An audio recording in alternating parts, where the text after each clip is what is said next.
Bismillahirrahmanirrahim. Assalamualaikum warahmatullahi wabarakatuh. Salam sejahtera bagi kita semua. Yang kami hormati, para senior, para tokoh, aktivis, Bapak Ibu hadirin sekalian yang tidak bisa saya sebutkan satu persatu, yang kami hormati, kami muliakan, dan kami banggakan. Terima kasih atas kehadiran Bapak dan Ibu dalam pertemuan ini. Kita semua menyadari bahwa kondisi negara Republik Indonesia yang kita cintai ini, ya sekitar 1 dekade ini dapat kita katakan bahwa kondisinya tidak normal. Ada yang mengatakan tidak baik-baik saja, tapi ada juga yang mengatakan yes, dalam keadaan amburadul kehidupan berbangsa dan bernegara dari hampir semua lini. Karena itulah pada kesempatan hari ini kami ya gabungan atau kumpulan dari semua elemen, baik purnawirawan, aktivis. Yang namanya aktivis ini ada yang dari yang punya basic hukum, ada basic kedokteran, ada yang basic teknik, ada yang basic ekonomi. Kita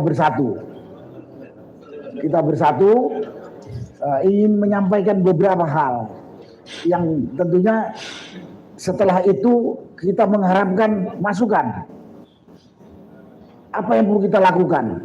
Tapi yang paling penting ya persatuan dulu, karena selama ini kita bergerak tujuannya sama, mungkin narasinya saja agak beda-beda, tapi dari banyak kumpulan. Karena itu bagaimana kalau kita sekarang bersatu?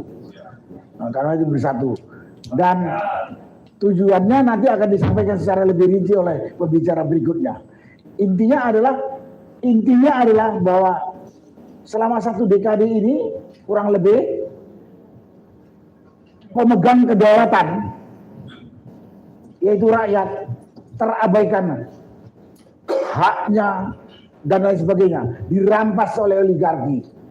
Oligarki ini menggunakan orang-orang yang kita pilih untuk menyelenggarakan negara ini, yaitu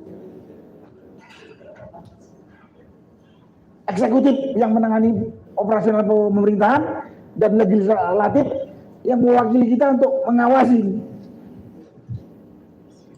Itu yang digunakan oleh oligarki sehingga rakyat diabaikan. Banyak perubahan undang-undang diputuskan hampir tidak melibatkan rakyat. Mereka putuskan sendiri saja, dalam hal ini pemerintah dan parlemen atau legislatif. Nggak ada sosialisasi, nggak ada masukan dari para pakar yang menangani masalah itu, tidak. Jadi intinya kedaulatan rakyat itu sudah dirampas oleh mereka. Dampaknya rakyat cuma jadi korban, jadi objek saja. Nah, apa yang perlu kita lakukan berkaitan dengan hal itu? Padahal di semua negara demokrasi atau negara yang bentuknya republik, kedaulatan itu ada di tangan rakyat. Beda lagi di negara diktator, beda lagi mungkin juga negara monarki. Tapi di semua negara republik atau negara demokrasi, kedaulatan itu ada di tangan rakyat. Kita inilah majikan. Tapi nyatanya sekarang kita bukan jadi majikan, kita jadi objek saja gitu. Pertemuan ini dimaksudkan untuk mengumpulkan, menyatukan pendapat dan kemudian bersatu dalam gerakan dan tindakan. Pertemuan ini ingin menyampaikan beberapa hal. Yang pertama adalah menyampaikan atau menyaman persepsi atau kondisi objektif bangsa saat ini. Kemudian kita mencoba pertemuan ini yang akan dilanjutkan oleh pertemuan berikutnya adalah menghimpun aspirasi dan agenda perjuangan kita bagaimana ke depan, serta membangun wadah perjuangan yang kolektif yang menyatukan sudah begitu banyak seperti wadah-wadah yang selama ini Ya mungkin diketahui oleh pihak oligarki. Ah, cuma kelompok ini, kelompok ini. Kita bagaimana kalau kita bersatu? Tanpa menonjolkan ya sektor masing-masing yang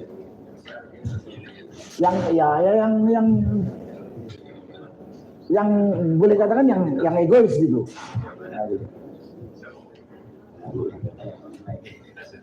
Dan pada kesempatan ini nanti akan disampaikan oleh pembicara masalah kedaulatan bagaimana, kedaulatan apa yang telah terampas dari rakyat. Nanti akan disampaikan oleh pembicara dalam hari Pak Said Didu.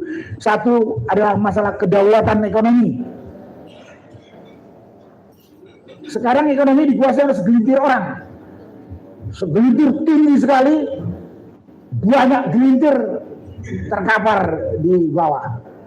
Ekonomi, hukum, kita sudah nggak usah ngomong lagi masalah ketimpangan hukum, ketidakadilan hukum yang dilaksanakan oleh pemerintah melalui aparat-aparatnya. Banyak yang paling gampang itu, yang paling gampang di PIK 2 PSN Tangerang Utara, pemilik tanahnya dirampas, orangnya dimasukkan bui.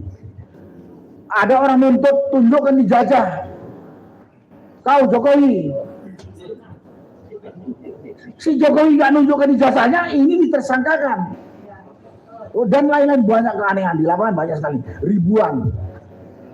Ada suami membela istri nangkap maling, malingnya lari nabrak tembok mati, si suami ditersangkakan, apalagi. Wah, aneh-aneh banyak sekali. Itu hukum. Politik sama saja. Rakyat nggak punya kedaulatan politik. Politik ditangani oleh partai politik tanpa melibatkan rakyat sebagai majikannya. Kemudian sumber daya alam sama dikuasai segelintir orang. Kemudian wilayah, ada wilayah di Indonesia yang berbentuk seperti negara dalam negara, yang kemudian kemarin sudah diteriakkan, rakyat tidak tahu sekarang bagaimana penyelesaiannya dan lain sebagainya. Itulah diantara 5 kedaulatan yang nanti mungkin lebih rinci akan disampaikan oleh pembicara.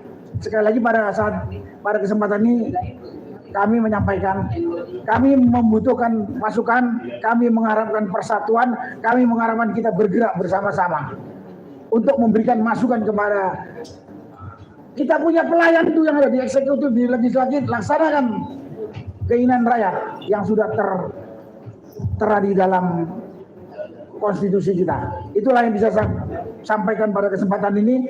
Terima kasih kehadiran Bapak Ibu, terima kasih atas kepedulian Bapak Ibu. Kita ini sebetulnya mewakili teriakan rakyat, karena nggak mungkin kalau rakyat sampai, karena rakyat mungkin tidak mengerti, atau mungkin bahkan rakyat itu sudah tidak punya daya untuk bisa berkumpul. Itulah yang bisa saya sampaikan pada kesempatan ini. Sekali lagi terima kasih. Wabillahi taufiq wal hidayah. Wassalamualaikum warahmatullahi wabarakatuh.